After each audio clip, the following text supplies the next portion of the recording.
movie theater Pretty would safe. be. Yeah. Although a lot of people get out of their cars, or they'll park like they'll have like a hatchback and they'll park backwards and they'll like open the hatch so that the speakers are above them, but they can sit in the lawn chairs and be eaten alive by all the bugs. I don't understand it. I don't understand that now. But yeah, it's been a long time since I've been to a drive-in theater. It's a good time. Oh yeah, yeah. No, it's the last time I was there. It was great. Yeah. But CJ wants to just shut up so we can start the show. Yeah. Last time I was at drive-in was like 24 years ago. Yeah. You should go. Yeah. Yeah. Charlotte would probably really enjoy it. I know my kids do. I'm sure. Actually, sure she would. boy, now that I think about it, yeah. I mean, I was living back in Illinois last time I was at a drive-in. I saw Tin Cup. Wow. Oh. Kevin Costner. I think it was a Kevin Costner. Cuba Gooding Jr. Golf movie. Renee Russo was in that too, I believe. Oh, was she? Yep. Yes, I believe you're right. The drive-in theater I went to, which was it in Aurora, Illinois? It was somewhere out about in just that out area. past Dan Mikita's Donuts. Exactly. We love our hockey themed donut shops back in suburban Chicago. I've heard that. No, it was a like an all night movie marathon kind of thing. Oh, cool. Oh, yeah.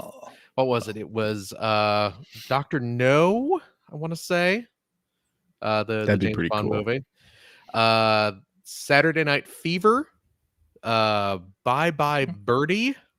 Okay. Wow. And then I believe most people left during that, I'm sure. How dare you? No. How dare you? It's just very old. That's all. Oh, well, it was an eclectic mix, and I think the final one was Dusk Till Dawn. Wow, that is quite a mix. It is an eclectic mix. Yeah, but they had to cut it short because a massive storm started rolling in. And the Midwest, you don't want a tornado to touch down in the middle of the drive-in. Oh, well, exactly. That's right. Yeah, leading cause of death in the Midwest. Yep. So I've heard. A friend of ours, friend of the show, was killed by a tornado.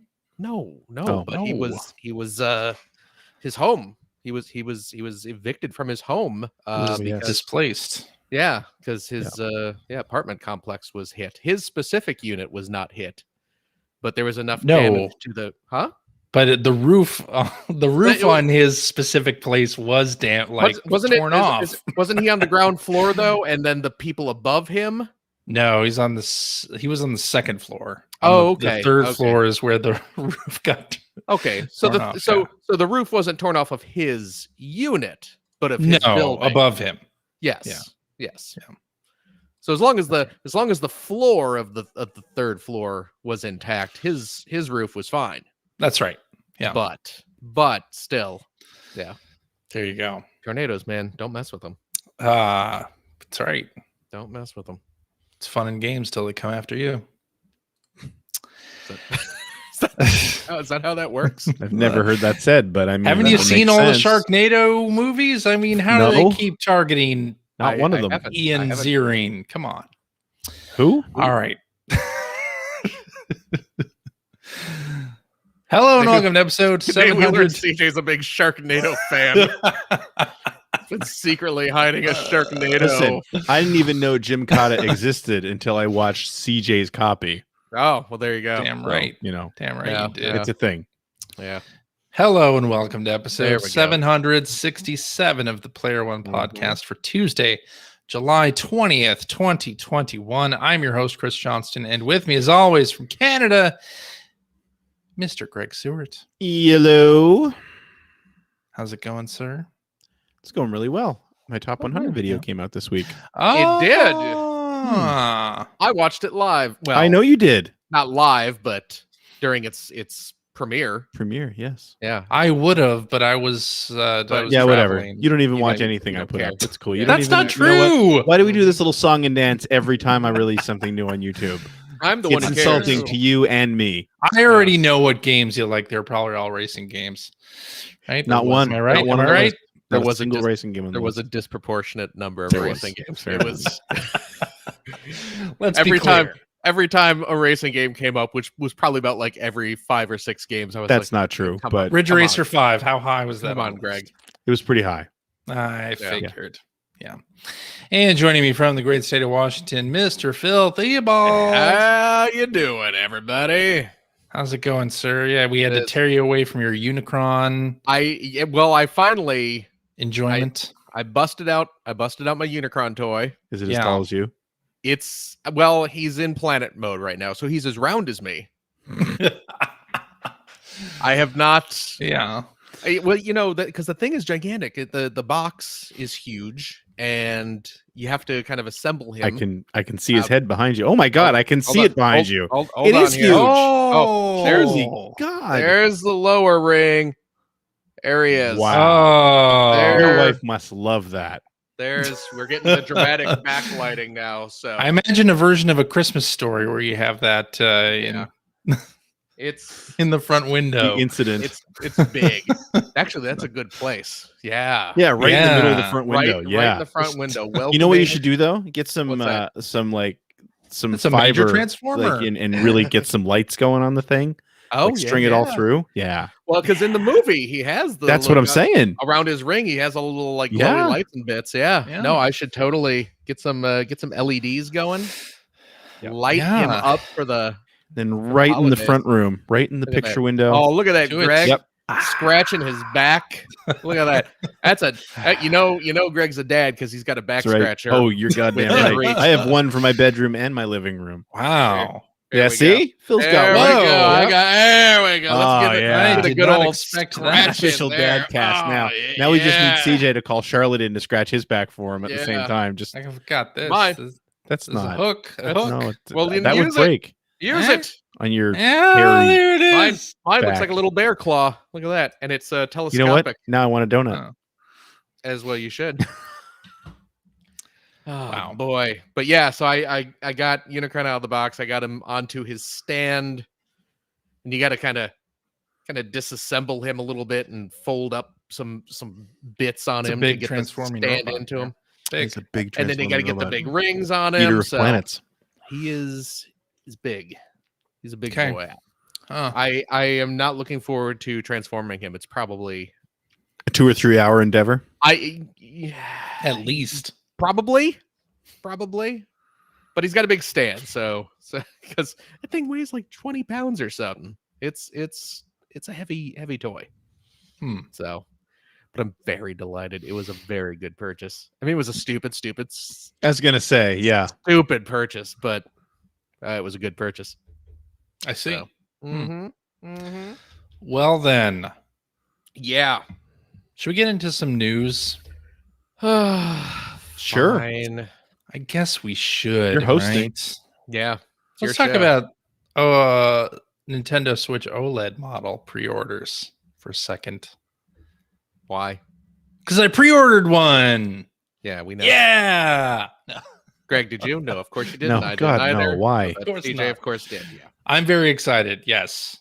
I've been traveling, so just got back into Seattle like an hour or two ago, and we had been driving around visiting family in Georgia. So we flew into Atlanta, drove down towards Savannah, which is where Adrian's family is from, and then we drove back up towards the Georgia, North Carolina border to visit some friends, and then back down to Atlanta.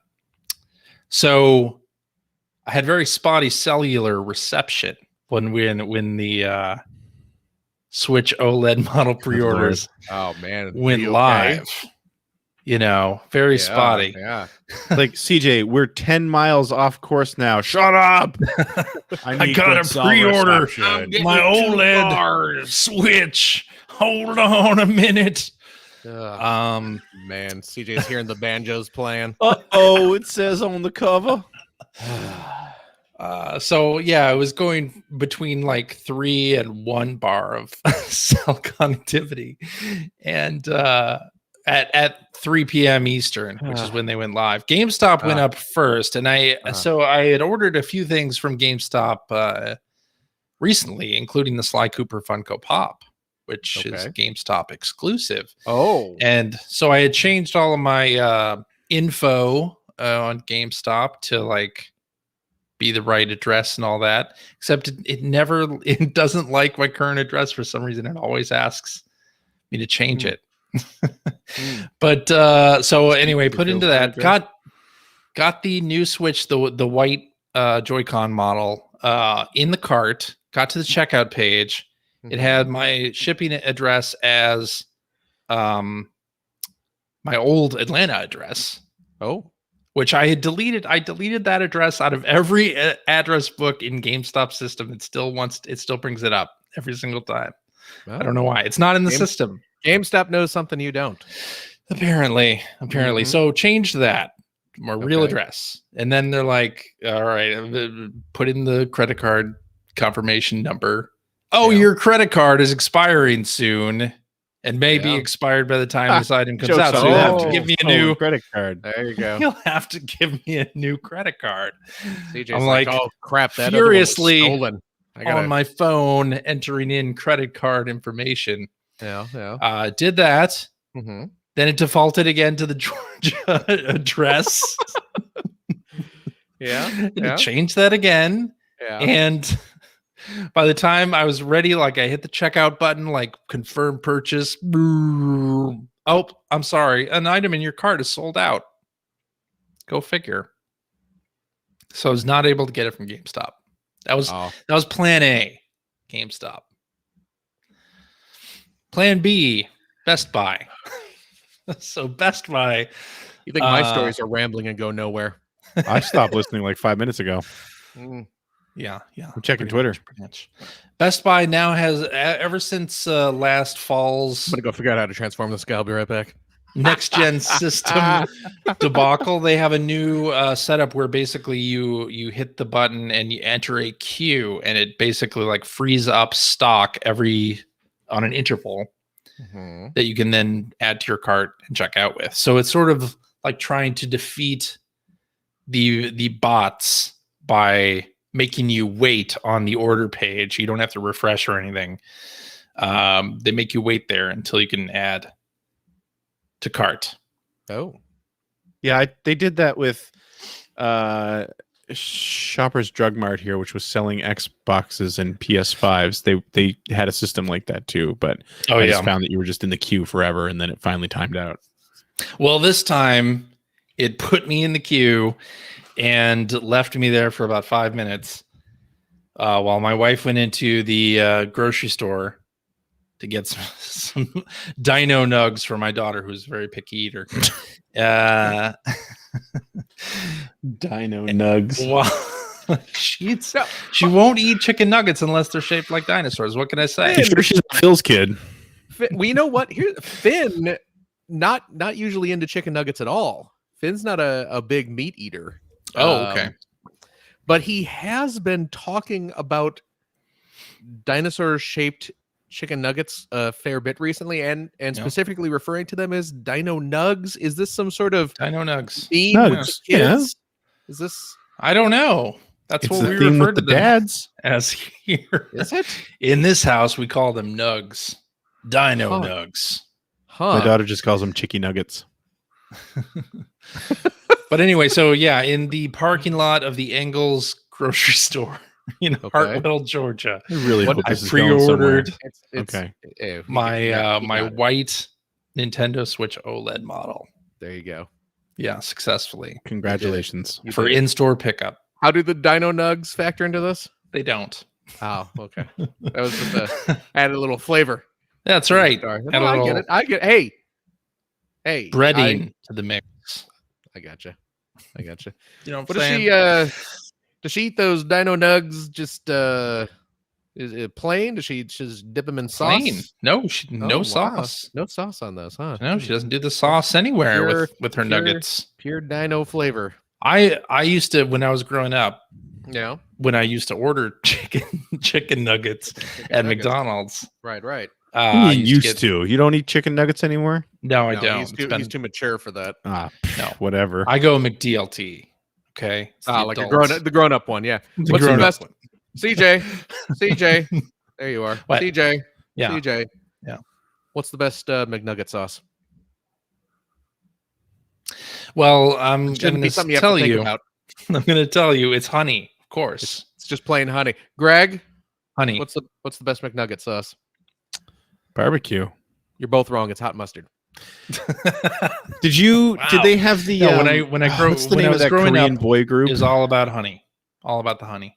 All about the honey is good. Honey is good. Honey is You're so you're good. thinking of is it BTS? Yeah.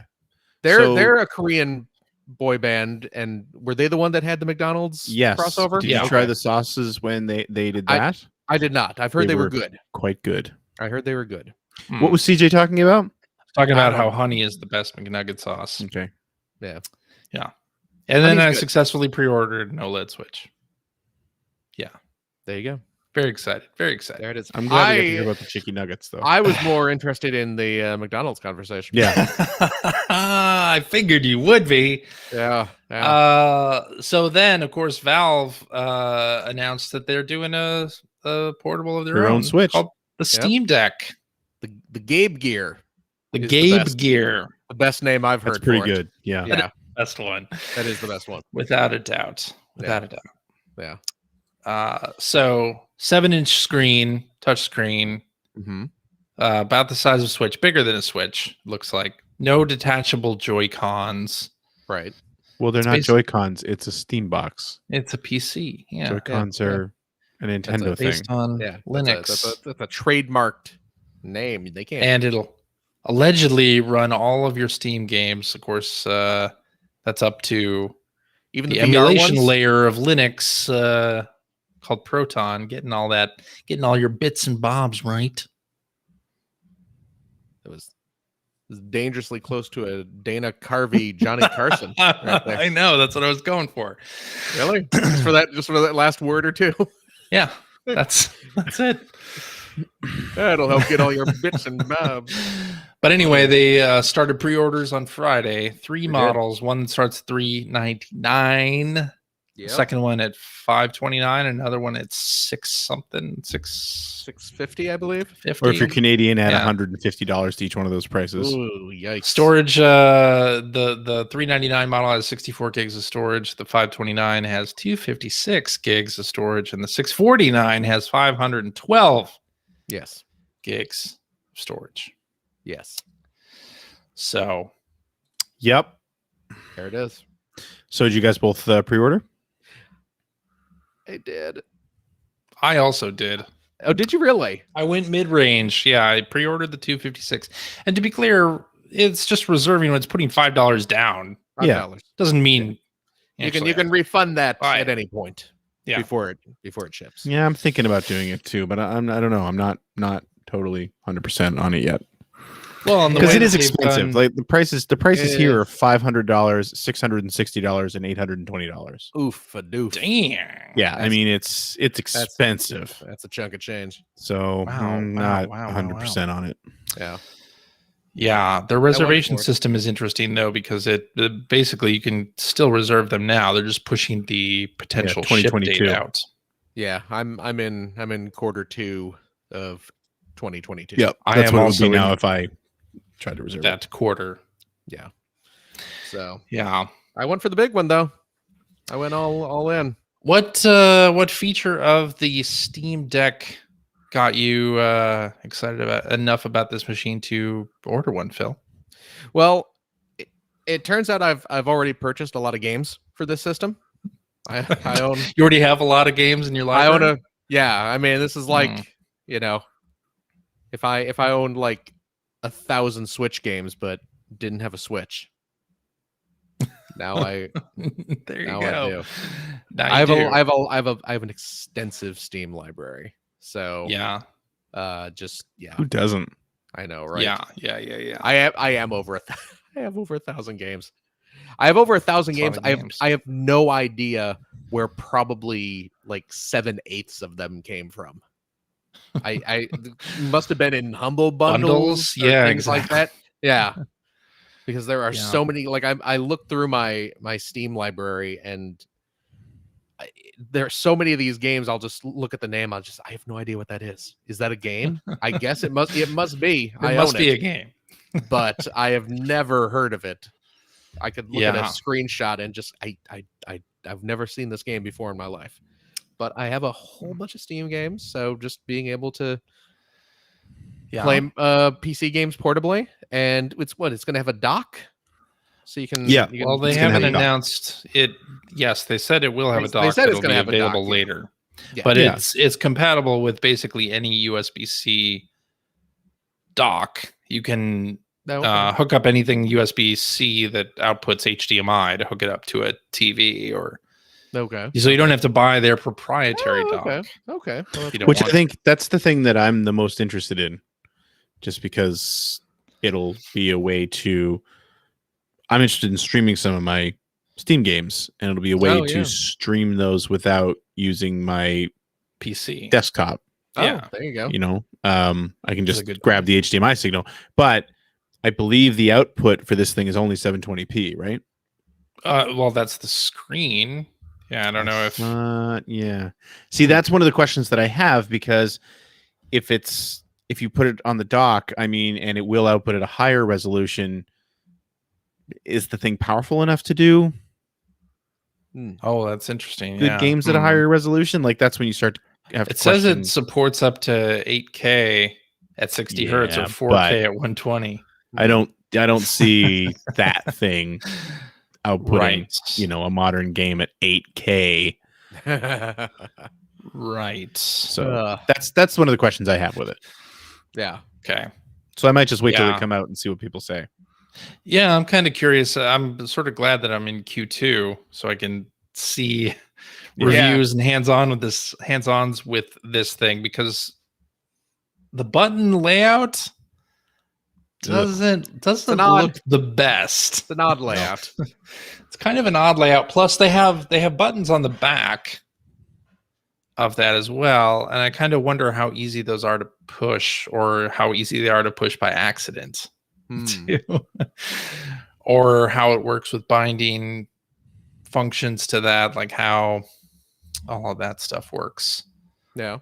And I'm also wondering how well the Proton emulation layer, because this is not a Windows PC, it's a Linux-based Linux box platform that's running everything over Proton. And I went to a website that like rates how well games run with Proton.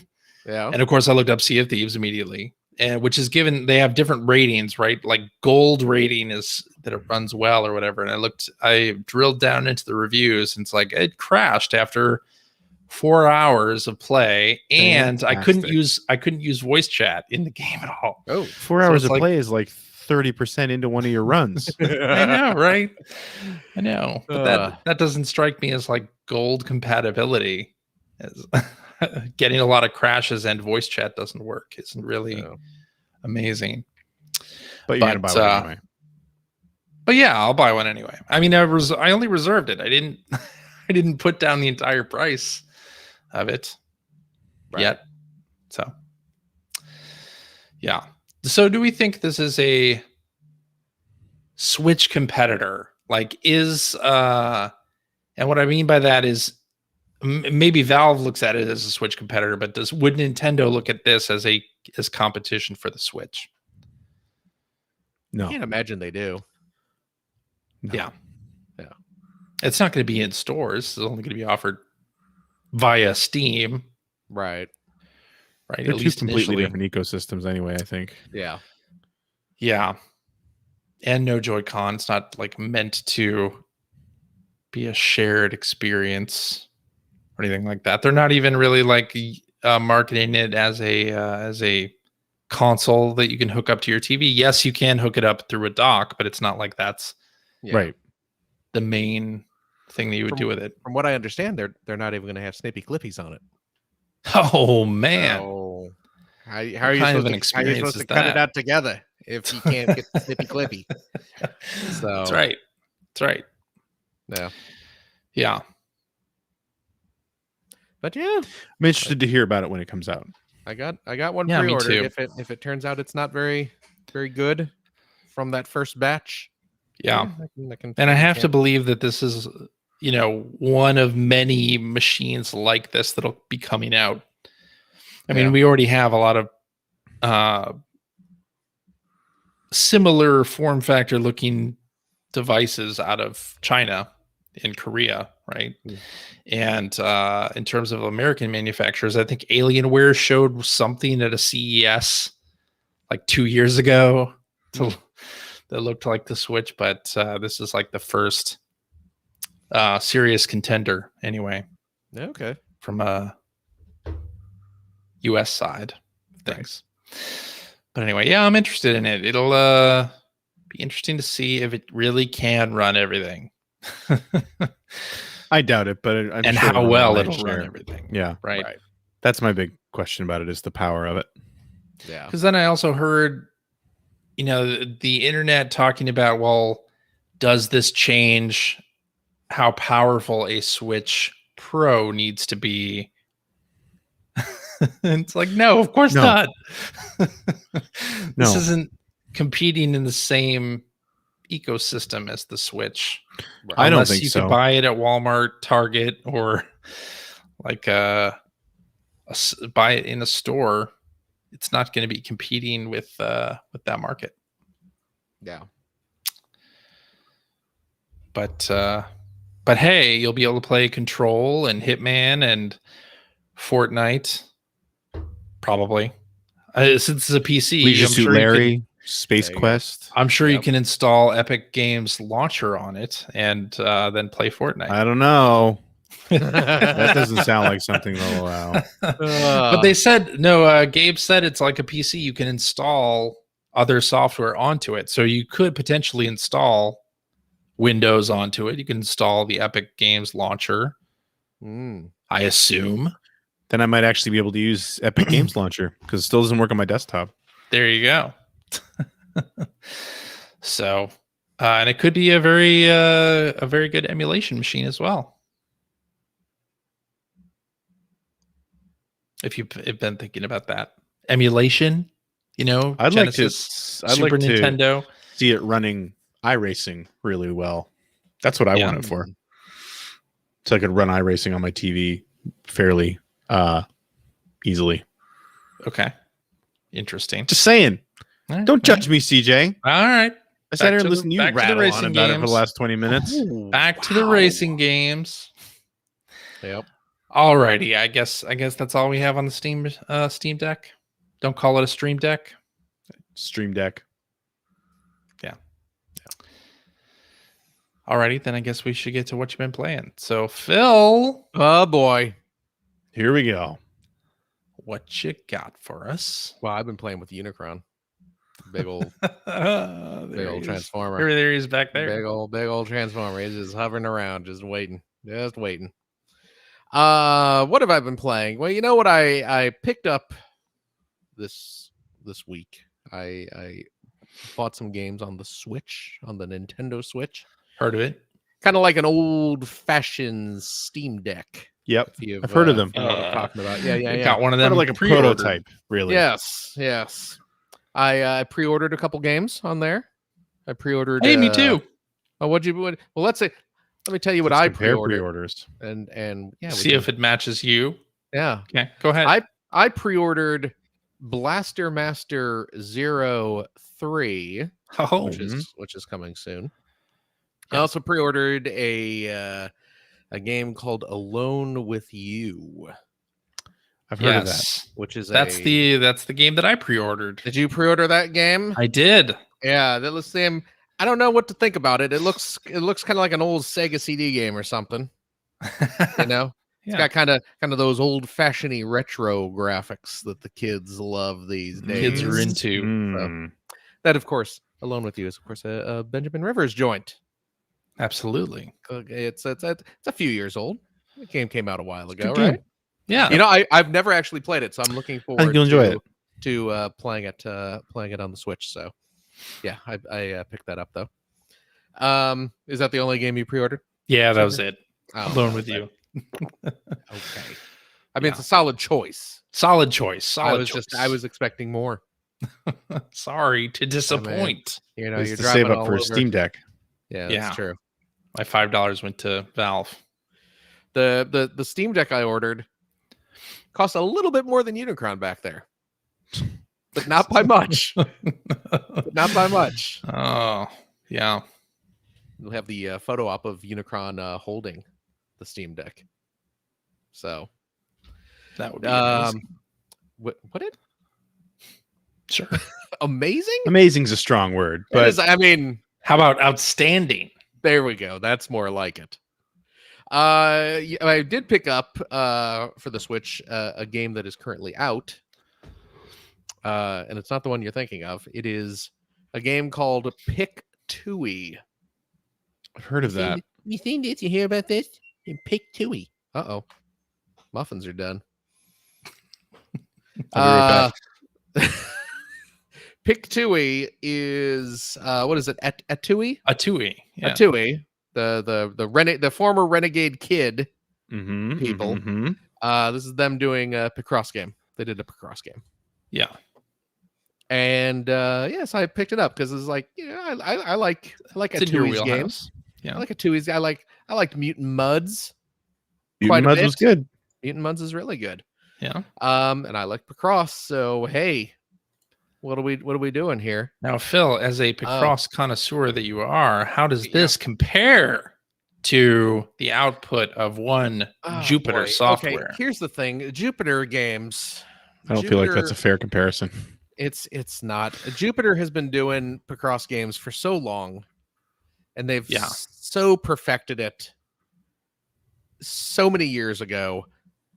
I don't know why all these other companies doing their own takes on Picross don't just completely rip them off. Yeah, I don't know. It's Pick Tui. Pick Tui's fine. Of the non-Jupiter developed Picross games, it's probably the best. But it has enough little bits and bobs that are just different enough where it really irritates me. Like your use of bits and bobs there too. It's good. Good callback. Good callback. Thank you. The one big thing that was killing it for me was that when you reach the edge of a puzzle, you can't loop back around to the opposite side. If you're filling out some blocks on the right hand side of the puzzle and you want to move over to the left hand side, you can't just go to the edge, press right, and boop, now you're on the left. I don't think I've ever actually done that. You gotta go now I'm on the left hand side. I think that's what I do in the Jupiter games. Why would you do that? I don't know why, but loop. I do. You can scroll, Yeah. You can loop your cursor around. So okay. I was just amused, a little distracted by the waveform of me going It was cute. It was a cute little waveform. But it's good. It's good. And it's a Picross game. They got the standard Picross stuff. They have a separate section with Picross puzzles inspired by Atui's other games, which is cute. Okay. Yeah, sure. So yeah, it's there. It's not super expensive. So if you like Picross and you can deal with a few little minor irritations, Pick Tui is pretty good. Okay. I approve. And then of course I picked up Zelda. You're actually going to play Skyward Sword HD, a game that I originally played when it was first released in non-high definition. Some might say standard definition. Mm-hmm. I put maybe about 5 hours into it and bounced off of it. Wow, you bounced off quick. I did bounce off quick because I there was a lot that was bugging me. I didn't like, which I understand, mostly in the form of motion controls. I didn't like the motion controls. I didn't like Fee constantly interrupting to slowly explain things to me. I didn't like the game feeling the need to stop every time I picked up a rupee. Yeah, to remind me what rupees are. And yeah, it killed me to quit because I loved the look of the game. I loved the characters. I loved the setting. But there was just enough irritants that I couldn't deal with it. Much like the Player One podcast. Mm-hmm. If our iTunes, if we're being honest, are to be believed, yeah. just enough irritants that we can't. Just enough irritants. But I picked this up because I from what I understand, they fixed a lot of that stuff. Obviously, there are the motion controls, but you can opt to play without them because you can use the Joy-Cons, right? You can yes, you can use button controls. However, yeah, I mean the game is pretty well designed to make you. I mean, I'm playing it without the motion controls, so you're playing without the motion controls. Yeah, so go ahead and explain how you need the motion controls. Because I mean, you don't need motion controls. You can use the sticks. However, the game like has some puzzles and things that make you do the motion controls, but with the right stick instead. Yes. So the game is very, very much designed for motion controls. You really can. It's hard to separate it out. The reason, or not the reason, but the way that they compensate for losing the motion controls when you play with, let's say, the Pro Controller, which is what I am playing with. It's called the Pro Controller, right? Yeah, that's the name. Yeah. Is your sword attacks are not tied to a button press, but to the right analog stick. So instead of if you need to swing your sword diagonally, you just swing your arm diagonally. Now you flick the right stick diagonally, and that makes Link do a little diagonal jab. slash. Yeah. If you need to do a little poke attack, instead of just lunging your arm forward, you just press the stick in. You go boop, and he does his little So, what is it again? Yeah. Okay, just wanted to be sure. It's not the or the. It's a So, okay. Link has a rich tapestry of moves. Very rich, very involved move set there. Well, you can also jump on enemies and with your sword too for the little finishing attack. A little finishing attack, yeah. You got to do like up, down, up really quickly. Up, down, up. Yeah, it's like doing a little Street Fighter move. So that's similar. That is the change there. And from what I understand, they kind of toned down Fee's chattiness, and they eliminated all the kind of repetition of, this is a rupee. You spend it on things. So they really did cut down on that. Yeah, I'm about 5 hours in. Oh, okay. I'm only about 2 hours in. And you know what? This is a problem I've had with a lot of the 3D Zelda games is they're not a Link to the Past? They're not a Link to the Past, which is the big problem. That is a problem. That is the big problem. I hit the 2 hour mark. I'm at about the 2 hour mark, and it just feels like I'm going to be able to start the actual game. Well, it's better than the original release of Skyward Sword, where it took like 3-4 hours to get past the tutorial on Skyloft. Yeah, I just opened up the you got to go down to the surface. I spent about an hour and a half in Skyloft this time around, whereas before I think I even mentioned it on the show. It was like 3 hours. Yeah, in Skyloft. I think I think I'm about an hour 45 minutes in or something like that. Yeah. And now it's like, now the game can start, which is jeez Louise. Such a drawn out bit of game. But again, I love how it looks. Yep. This version of Zelda is great. Groose, what can you say about Groose? He's fantastic. Fantastic jerk. Everyone loves Groose. Come on. That's like disliking Biff Tannen. You're right. You gotta love him. It's the guy you love to hate and the guy you hate to love. His character has some development. There you go. See, but yeah. So I'm looking forward to getting into the game now that I'm sort of past the tutorial bits. And now you'll see a lot more of the motion control stuff come into play, where it's like the enemies, you have to slash them in a certain direction. Yeah.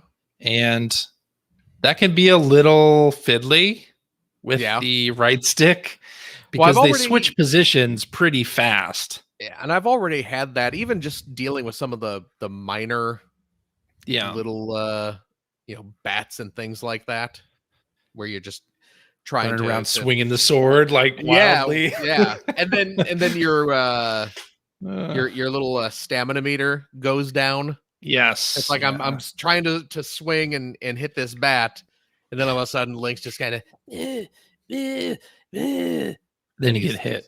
Yeah, and then you get hit. And I don't want the I want the hey yeah. That's what I want. That's what you want. What the more of that. I think Nintendo should hire you as the new voice of Link for Breath of the Wild Part 2. I can do a decent Mario too, so they can Get rid new of all the voice fun actor for sound. Breath of the Wild Yeah. 2, so it just whines incessantly when the weapon breaks for the 500th time. Wait, I would be for they that. already used you for Mario Golf though with the Toad voice. Like that. Woohoo! Yeah, Yeah. I could. I do knew I that. remembered that from somewhere. I can do it cheaper too. Cheaper than I'm sure Charles you could. Martinet. I can tell you that much. Yes. Yeah. Oh, boy. But yeah, you'll soon get to even more enemies that basically block your attacks. And I got Right. to the Girahim boss fight, which is the first like major boss fight of the game that utilizes motion controls quite a bit because you have to watch which direction you slash him from. That was that terrible boss fight. That was the one that still almost terrible. knocked me off that game. It's still terrible because this time I really watched out for it because I was like, all right, the first time I did this, it was awful. Let's see if this can be any better. And I was looking at his hand. So the first form, he like puts out his hand or whatever. And I don't know how to read which side he's blocking. Like where.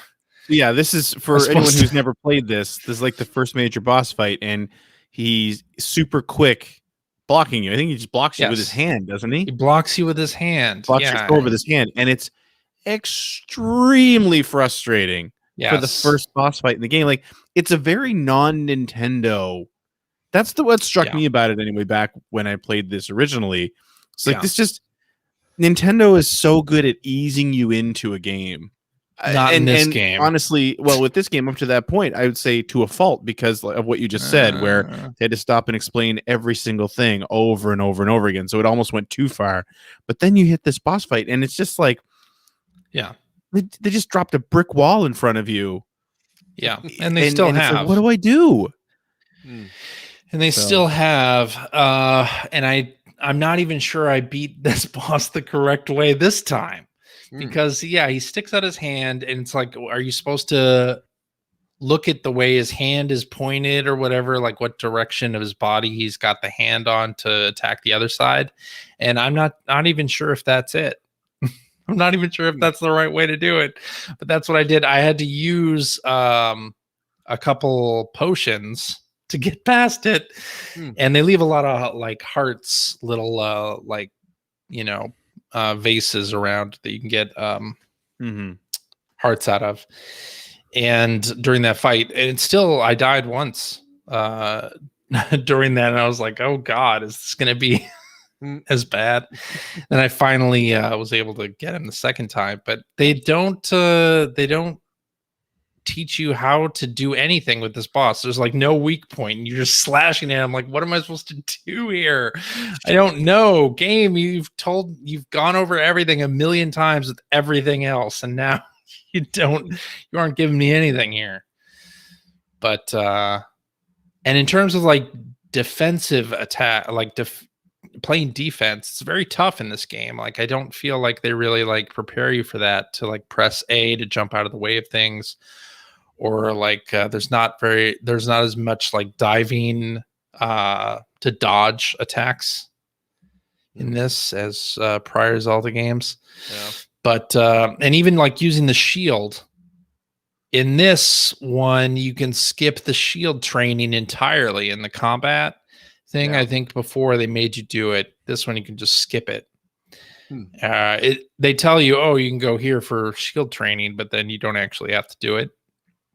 So I didn't do it. And then I went to the first area of the Pharaoh Woods, and you get like the little enemies that are in the ground that pop up and then shoot something at you. And I was like, how the hell do I block this? How do I do it? I don't know. Maybe somebody shouldn't have skipped all the I tutorials. shouldn't have skipped the training. It's pressing the quality left of stick at life. the right time. Oh, but I don't know how to play now. It's press the left stick at the right time. Right stick at the left time. Yeah, exactly. I'll tell you this: the thing that's killing me right now, as I'm going through it, is I keep instinctively trying to hit the right stick to move the camera around. Oh, right. Yeah. Yeah, and what you have to do now is you have to hold the right button up on top. No, left. L. Left. I'm using my left hand. I noticed. L.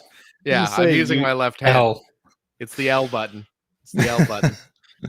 And the right stick, and that lets you swing the camera around. But I'm so used to every other game on the planet just being the right stick. So I'm like, oh, what's around this corner? And all of a sudden I'm It's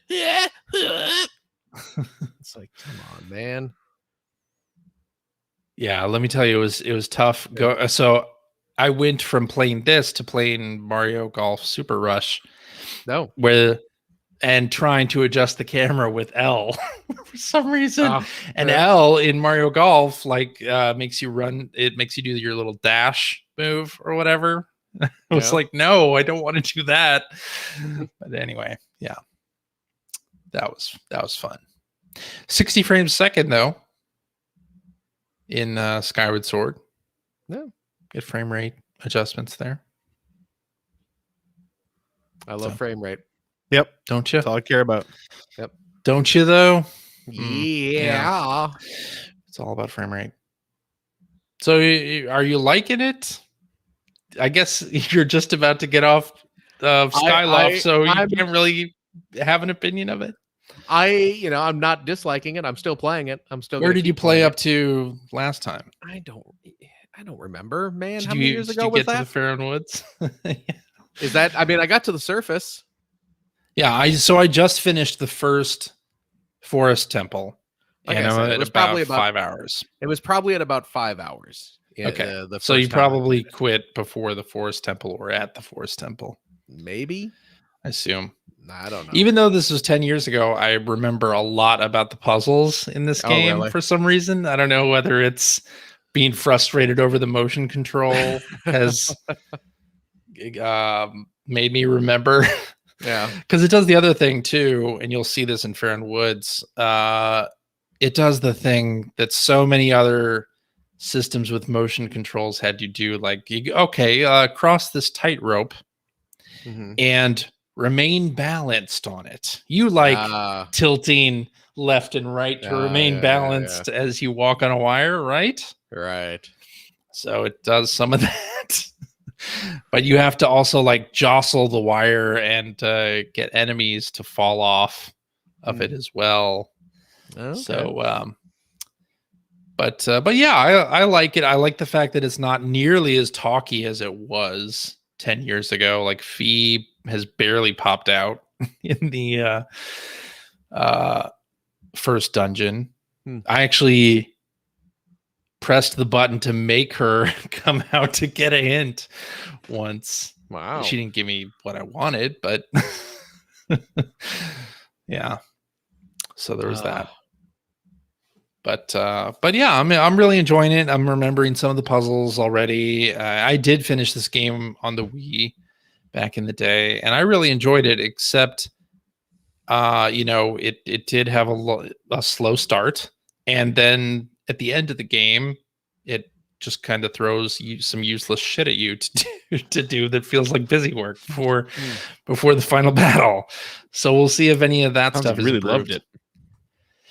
Yeah, I mean, I like the dungeon design. It's good, but yeah, there's some cruft there. There's some chaff that needs to be separated.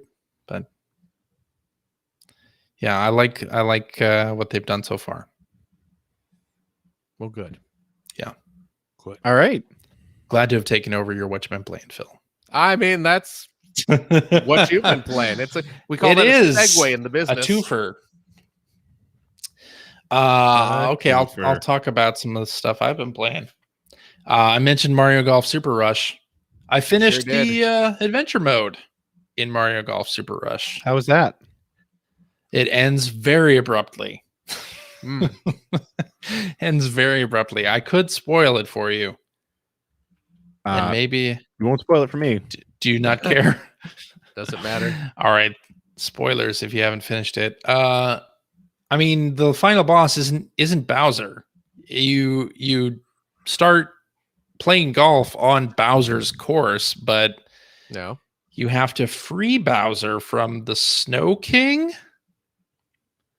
which is so there's like a snowman based boss fight that you do. There are boss fights in this game too. It takes like at a certain point in the game, it takes a radical left turn, and Wario and Waluigi show up. Yeah, and there's some kind of sword they're looking for, which doesn't really come into play at all. And then, you're not fighting Bowser at any time. The only time he shows up is in the ending cutscene of the game. And you fight the Snow King to release Bowser. Bowser has been frozen by the Snow King. Oh, like, okay, that I guess makes sense. And then after you defeat the Snow King, that's the end of the game. There's nothing else. So, like, the weird thing about Mario Golf Super Rush's adventure mode is they have these environments and like town settings where you can like wander around and talk to various NPCs that say a bunch of useless nothing. Does not relate to the game in any way. The only two people you have to talk to are the one toad that changes your clubs and the other toad that allows you to play the next round. Those are the only two you ever have to talk to in the entire game. But they have like these village settings. They have these settings that are, there are NPCs there that say absolutely nothing of value. And then the ending, then the story mode of the game takes that abrupt left turn and then ends super abruptly. Yeah, I don't get it. It's weird. It's very weird. And there are only 5 courses. So yeah, by the time you unlock the last course to use in free golf mode, you don't even have to see the whole rest of the story for that. The only thing that beating the game really does, other than unlock the last like 2 courses, is it lets you use your Mii character for battle golf. It's like, okay, why would I like, is that a positive? I don't know. Doesn't seem like it. It felt weird to me when I was watching some of that stuff, how prominent the Mii stuff was, because it feels like Miis aren't really a thing anymore. No. Yeah, but I mean, that's your customized character. I know, but it just, I don't know. It felt a little out of place in this day and age. That's all. I agree. It does feel out of place. And yeah, I don't think it works well here at all. But the game really doesn't have a story. Certainly not an interesting one to tell. But I have been having fun competing in the Player One Podcast Discord servers Mario Golf tournament that we're doing week by week. That's been fun. So I wish it had real online tournaments. That's what this game is really missing. I don't understand why they don't do that, but maybe they'll add it in an update. It's possible. Maybe. But anyway, I've unlocked all the courses now and seen the entirety of adventure mode, so we'll see what else they got. And I also have been playing Yakuza Like a Dragon. So, like I said, I've been traveling the past week, so I've been using game streaming for Xbox to play Yakuza Like a Dragon. Oh yeah, I saw that you tweeted about that. Yeah, and it really depends on how good your Wi-Fi is. So, using, for instance, cheap hotel Wi-Fi or like grandma Wi-Fi, which is what I was trying this on. Oh my! It's not going to work out too well for you. Let me tell you. Yeah, I mean it varies from being completely unplayable to to being on, like if you're on the right Wi-Fi, it's like as if you're right in front of your console. It's fantastic, but you have to have like really good Wi-Fi or a very strong cellular signal for it to be truly playable. Like the service doesn't seem to degrade gracefully. Oh, I see what you're saying. Yeah, it's always high bit rate. So like when you're watching a video on Twitch, like if your connectivity slows down or whatever, it chunks everything up. Like, but it doesn't necessarily stop the video cold, right? I think the word you were looking for was lowers the resolution. Lowers, yes. But I mean, chunk everything up bit rate too. Bit rate, resolution, all that.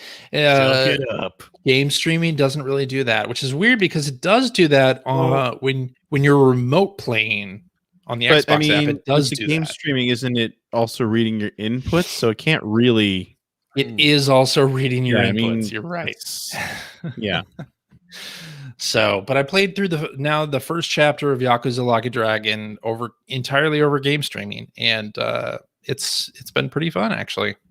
And that's the type of game I think that works pretty well with it because it's a turn-based RPG basically, and you don't have to rely on like very Twitch commands at all. I did play some Sea of Thieves over game streaming, and it worked okay, but that again really depends on the quality of your connection. I played it using the Backbone 1 controller, and it worked pretty well when I had a really solid connection. Otherwise, it was completely unplayable. So, but I'm looking forward to game streaming getting better over time. Like for now, like it can work in a pinch. It's not going to replace my consoles, obviously, but I would say, if they keep working on it and keep getting better with this, it could be a nice sort of on the road companion. Or I'll bring the Steam Deck and play Sea of Thieves that way. That's what you're really hoping for, isn't it? Or install Windows and Game Pass on Steam Deck and just play those games locally. Anyway, so yeah, that's all I've been playing. Hi, is it my turn? Greg. What have you been playing? Finally. Well, the big thing that happened this week was, of course, F1 2021 came out, which anyone who's been listening to this show for a while knows that I'm a big fan of this series. And this is the first one that was created or has come out since the new consoles came out. So that's kind of exciting. Also, the first one under the EA Sports banner because Electronic Arts bought Codemasters. Which the last 2 times I booted it up, I've been greeted with a screen about, you could buy a gold pit pass, which, by the way, doesn't get you anything except the ability to earn nicer perks as you play the game. But in EA's defense, Codemasters was doing that last year too. It's just that it feels like the advertising is more prominent. But yeah. Anyway, I've only been playing this a little bit so far. I like the changes I've seen so far. It seems like they've changed the Grand Prix weekend around a fair bit. I've only gotten a little bit into one of them, but like the practice, the way this has worked in years past, you have these practice sessions and you have like, I think it's 4 or 5 programs that you have to use that you earn points toward upgrading your vehicle and upgrading your team headquarters, things like that. And it used to be just, there were like these 5 programs. Like one was go out and run some clean laps. And then the next one would be like, go out and use as little fuel as possible to run a competitive lap and just stuff like that. Go out and qualify do a qualifying run and beat a certain time threshold. And they've taken all that and kind of repackaged it in an interesting way where I think you can actually run fewer laps, which is nice because I never wanted to skip that stuff in previous years because that's how you earn your tokens to upgrade your vehicle, your car, and get further into the field. But it got tedious for sure. So it's cool that's been changed. And as far as the upgrade tree goes, they've changed that a lot as well, where before you would go in, and it would just be this big, it almost looked like a Final Fantasy character grid that you would there was all these different things that you could choose to do, and it would light them up and unlock different pieces. They've taken that and split it into 4 different groups that you choose to upgrade based on what you want, basically. So again, I mean, you had full freedom last time, but they've just made it sort of more streamlined, which is nice. But the big thing is they tried doing something like this a couple of years back, and it was okay, but they've done it again where they've actually added a story mode. They've added a campaign now where you're playing this young rookie driver who's just come in to F1 after winning the F2 championship, and it's all about rivalries and race moments. So you don't run well. So far, I've run one full race, but you deal with race moments where it's like the level I'm on right now. It's the British Grand Prix, which is actually the race that happened today, and you're like there's 7 laps from the end, and you take over when you've blown right front, so you need to limp back to the pits, change your tires, then come back out, and they want you to go from 15th to at least 10th to earn some points. So stuff like that. So each level is, you're not going to every single track, you're not doing everything every single race. You're dealing with situations and then the previous one, I actually ran a full race where it's like you're starting 18th and they want you to beat both McLaren drivers and both Renault drivers. It's based on last season, the 2020 season. So it's cool. It's interesting. It's a little over dramatic in between races, which is whatever, but it's different. It's cool to have a series of challenges to deal with. The one thing that I will say that I really wish they had done, and I hope maybe they could do this in an upcoming patch, is like this game for the longest time in most sports games and a lot of racing games in general, where you have a lot of control over all the different aspects of the game. So if you want to race with traction control on, you can do that, or you can turn off anti-lock braking, or you can change the if you want to use best line, highlighted line on the road, you can do that. You can change it so it's just the corner, stuff like that, and you can change the AI. And the AI in the F1 games, I found in years past, I found sort of a happy place where it's difficult enough that I get a really good challenge, but it's not so difficult that I'm, way in the back. I usually set it around 85 to 89. In the story mode, you have 3 difficulty settings, and it's basically casual, normal, and difficult. And right now, you can't mess with any of the settings beyond that. And I'm getting a little frustrated because difficult is just if I could turn down the AI 3 points or something, it would be the perfect difficulty. But it's just hard enough that I'll run again, I ran a full race, so it was a 12-lap race, I think. I ran it 4 times, and I came within 2 seconds of my goal every single time. And then I had to turn it down to normal difficulty because I didn't want to run it a 5th time. I'd spent a few hours on this section already. But by dropping it down to normal difficulty, it's so easy that it's not fun at all. I ended up winning. Before, I was trying to come, I think, 8th or something, and I was just barely missing it. And then when I went to normal, I won the race by 20 seconds. Huh. So it's there's this huge gaping chasm of where the AI is either super difficult or way too easy. And I just wish I could, it would just give you the ability to just tweak those settings a tiny bit, which the rest of the game does, but the story mode doesn't, which is a little bit annoying. But overall, I'm really enjoying it so far. I mean, I like that game every year. It handles a little bit differently this year, which is cool. But otherwise, there's actually a fair amount of upgrades. It doesn't just feel like last year's game with a new coat of paint and a new roster. It actually does feel like they've gone in and moved things around and shaken things up a little bit and changed the way it feels to the point that I'm really happy with it. So, yeah, overall, I'm going to be playing it for a long time until next year when the next one comes out. Cool. Yeah. Very nice. All right, I guess that means it's time for tweets. Tweedly diddly dee, a tweedly diddly dee, tweet, a tweet, a tweet, a tweet. All right, let's do this one from Hacker Elias Nato, who says, "What's a game or series you feel like you should like, but just can't get into?" Need for I've Speed. always felt that way about Grand Theft Auto. Yeah, that's what I was just I gonna say. feel like That's what I I was just should gonna like say. it. Yeah. But I've tried. I've given Yeah. it a try. I just don't like Yep. it. What do you not like about it? Is it the because I know a fair amount of people who would normally like that, but they're actually very put off by the subject matter. I'm put off by the subject matter. Okay. I think that's part of it. Yeah. Yeah, it's not so much the subject matter for me. It's I just after a couple hours I just kind of get bored with it. Yeah.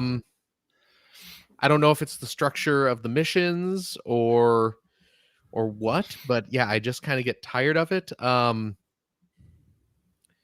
Also, I mean, I know that series has a sense of humor, but it just doesn't really click with me. Right. No. Like it seems to take itself a little too seriously at some parts, and then they'll have like some kind of lighthearted jokey bit, but the jokey bits never really land for me. So I don't know. Yeah.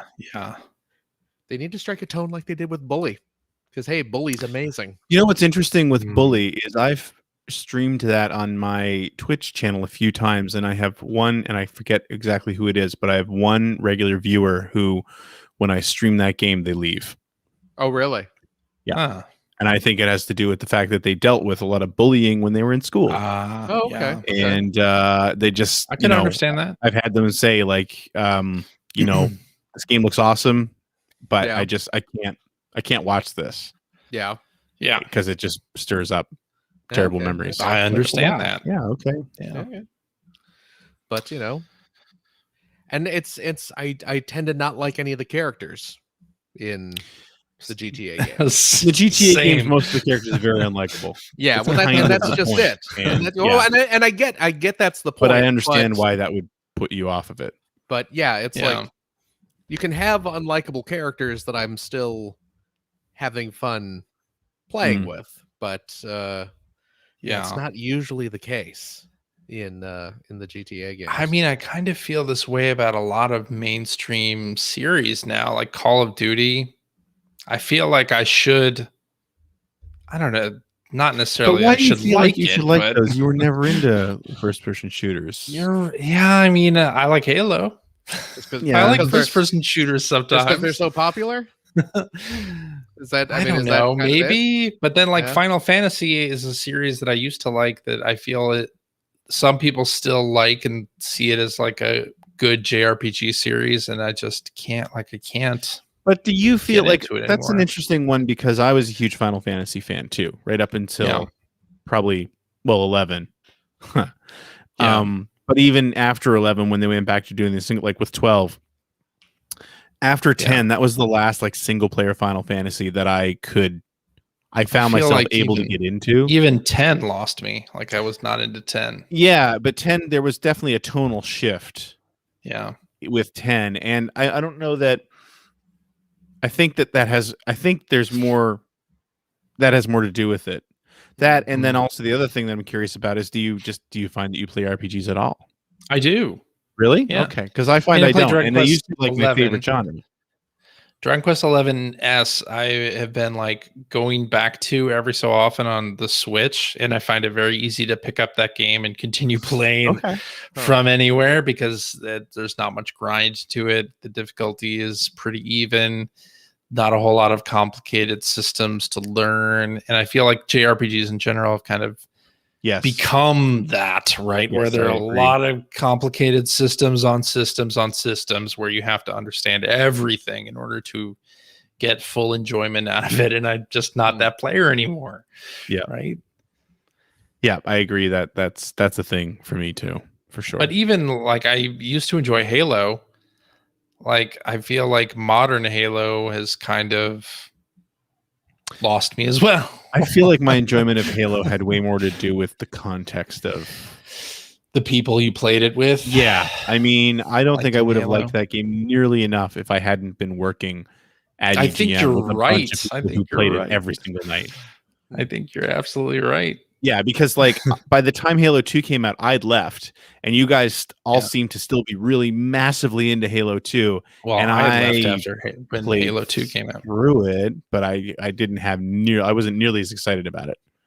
I had left when Halo 2 came out. Halo 2, but I still knew a lot of people in the magazine, and there were enough people in that sort of one-up network and on my friends list that I could play with them all the time. Yeah. And then like a series like Gears of War, I just never like have even touched that aside from the once or twice we played co-op in that, Greg. The first one I really liked, but that was also back when whatever everyone was playing on Xbox 360. Yeah, when you log on and your entire friends list would be playing one single game. That doesn't really happen anymore. Yeah. Yeah. All right, let's do this one from Hacker alias The Famous Paul. Hey, it's Paul Mattingly, everybody. I know that guy. I know that guy from Mattingsley's Ice Cream Social. Mattingsley's Ice Cream Social. That's the one. Look, man. Our friend Paul asks this. Game consoles names used to be tied to their processing power. Should we require a secondary name for systems today, like the VCS was the 2600? I don't know that they were tied to their processing power, were they? I don't know. Was it? Was that why they're called the 2600? The VCS, who people just called it the Atari. They didn't really use the video computer system moniker all that much. Did people say VCS back in the day? I was not sure they did in the late 70s when it came out, because that's what it was actually called. Yeah, but I mean, versus I only remember it as 2600. Yeah, it was always 7800. Yeah, the Atari or the 2600. Yeah, because what the Japanese version of the 2600 is like the 2800. Oh, yeah, like the 2600 was retroactively named. I just went to the Wikipedia page. Oh. It was retroactively named the 2600 because of the 5200. Oh, was it really? Yeah, they released the 5200, and then to standardize the naming, they renamed the VCS to the 2600. So why was the 5200 called the 5200? I don't know. What did I work at? You're Atari? Supposed to know this. You're on Wikipedia. You're the one reading. I'll look it up. Hang on. Look it up. Come on, Mr. Wikipedia. How many bits is the PS5? How many megs? We could tack on the bits at the end there. Yeah. Oh, I mean, I always assumed that it had something to do with the fact that they had the computers that were called like the 400 and the 800, but yeah, it just used a lot of hundreds in there. Well, why were those called the 400 and the 800 then? You're so smart. Yeah, come on, Greg. Oh boy, get Mike on the horn. He would know the answer. Yeah, he would know.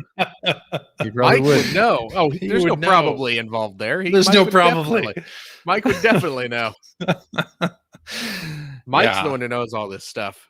Oh, this is a question for Mike Micah. That's right. This is not You're for on us. Twitter. Go find them. Not us. No. Oh man, what do you got for us, Greg? I don't know. I can't figure it out. I'm not taking the time to look it up now. It didn't pop out. It didn't pop out immediately, so I'm not. Okay. But it goes back to what I was saying originally. I don't know that consoles were named based on their processing power. Really? I mean, the Intellivision, the ColecoVision, the NES. Well, I mean, now we have Master the System, Series X and Series S, and those are named for their.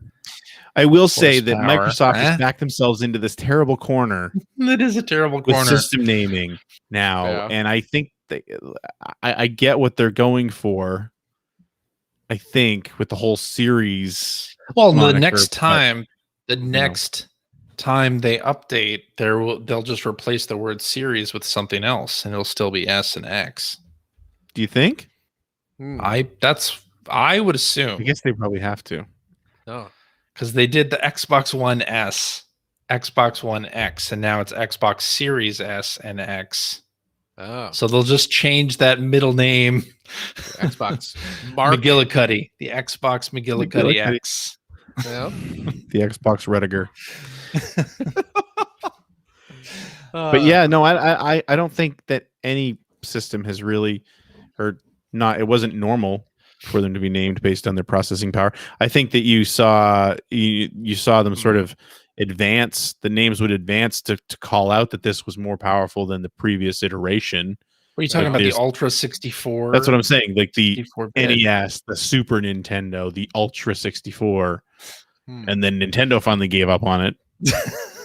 Yeah. Sony's had it right. Just PlayStation slap 1, a 2, 3, 4, number, 5. numbers. Perfect. slap a number at the end. Yeah. Which is the whole reason why we have the foolishness that we have with the Xbox, right? Yeah. Because they didn't want to. You couldn't say Xbox 2 versus PlayStation 3. It made the PlayStation 3 sound better. That's true. They had to go Three- Xbox the 360. They should have just skipped ahead a number. That number's huge. Xbox 720. There you go. Xbox 5. Passionate Patty in the pursuit of the pulsating pectorals. The Xbox 24/7 365. Love it. What about leap years, CJ? What about leap years? That'll be a special edition. Oh boy. All right. I think that's a good place to call it. Is it? Sure, why not? Call it what? All righty, and Yeah, that is that's a what I thought. podcast for this week, sir. Thank Wait, you very who? much for listening. If you have a question for us or would like to comment on something you heard, you can direct that to @P1 Podcast on the Twitter, or you can go to our internet website at player1podcast.com. There you'll find our contact information. You will find episodes of Generation 16 from Mr. while Greg you're- Seward. While you're waiting for the next one, which is coming along quite nicely, thank you very much. You could check out my top 100 games video. You can find out Yeah. what racing games Greg thinks are the tops. Mm-hmm. I think it's about what, 90 minutes long? It's about 90 minutes long, 90 man. minutes long. but it's Only- 90 amazing minutes. Only about Whoa. 20 minutes. Only about 20 minutes are devoted to racing games. There you go. So Yes.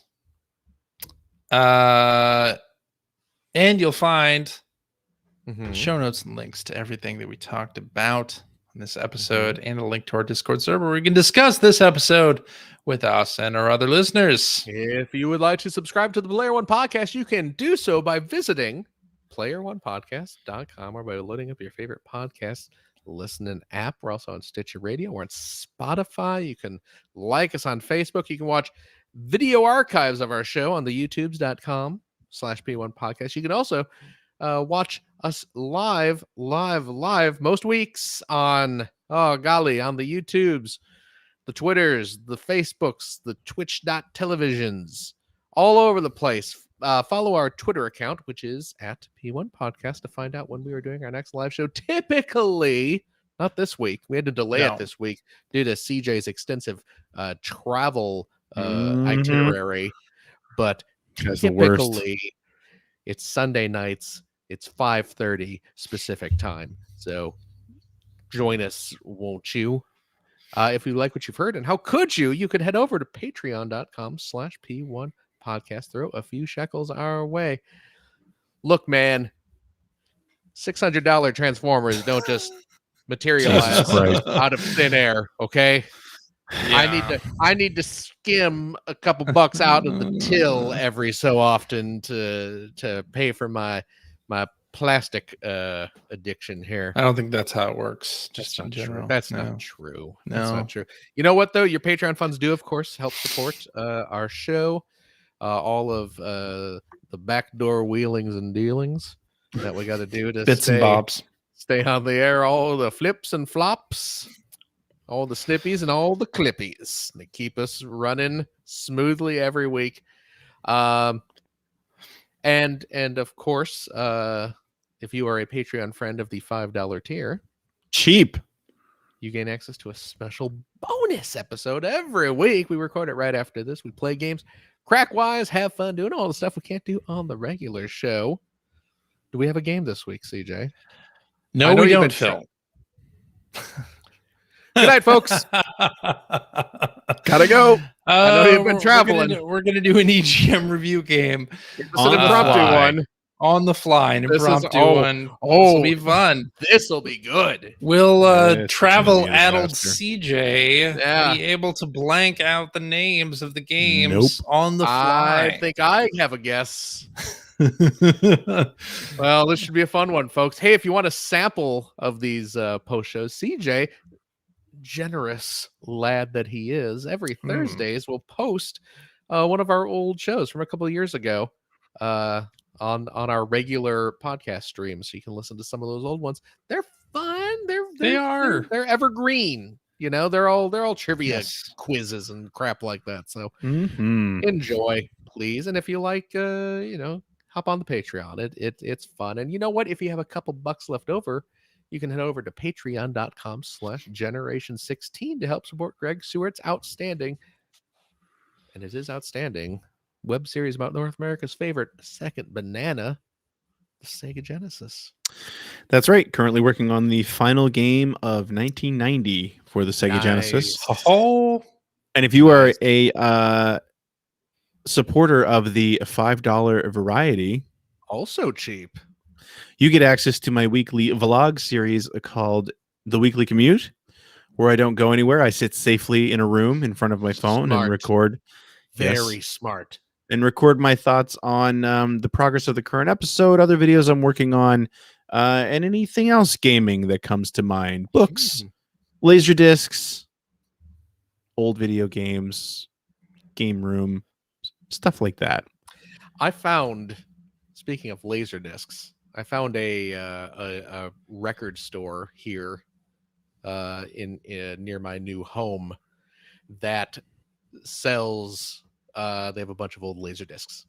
You should let me know what they have. By a bunch, I mean like really? A crap load. Well, I could really use some Lethal Weapon laser discs, just so you know. Well, you know what? Here's the thing, Greg. You once we open up those borders, you swing out here. We'll hang out. CJ already said the show was going to send me out there. Good. You come over here. I'll take you over to that shop. We could probably spend a few hours just rifling through laser discs in that place.